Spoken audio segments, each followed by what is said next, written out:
વાંસદા તાલુકાના મોટી વાલચર જામનફળિયામાં આવેલ હાઈવેથી ગામમાં આવતો મુખ્ય રસ્તો પટેલ બાલુભાઈ રાયસિંગભાઈના ઘર સુધીનો રસ્તો કેટલાય સમયથી જર્જરિત હાલતમાં છે। રસ્તો બન્યો જ નથી તો શું રસ્તાની ગ્રાન્ટ આવી જ હશે કે કાગળ પર રસ્તો બની ગયો છે? અધિકારી માટે તપાસનો વિષય છે। વાંસદા તાલુકાના વહીવટી તંત્રને અનેક વખત રજૂઆત કરવા છતાં આજ દિન સુધી રસ્તો બન્યો નથી। લોકોને અવર જવર માટે મોટી હાલાકીનો સામનો કરવો પડે છે।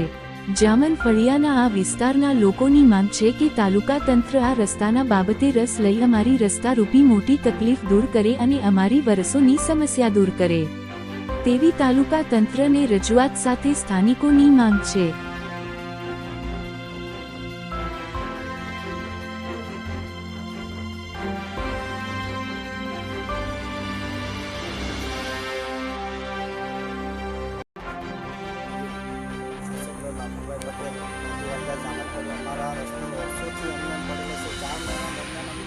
એટલી તકલીફો પડે છે પણ તો કોઈ વસ્તુ તાલુકામાંથી બી કોઈ વિચારતો નથી। અરજી પણ આવી છે છતાં પણ કોઈ રસ્તો જોવા નથી આવતો। આજે આ વર્ષોથી એમને એમ પડેલો છે રસ્તો, પણ અમારે 4 મહિના માટે જો કોઈ બીમાર પડી ગયો, કંઈ પ્રસંગ આવી પડ્યો પણ તો બી કોઈ શક્યતા નથી કે ગાડી મોટી લઈ જઈ શકે એવું પોઝિશન છે। આજે વર્ષોથી આ રસ્તો એમને એમ પડેલો છે।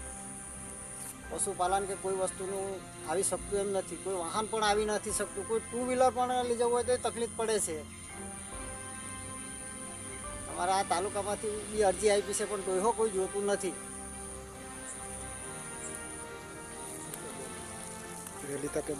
વહેલી તકે બની જાય એવી અમારી માંગ છે।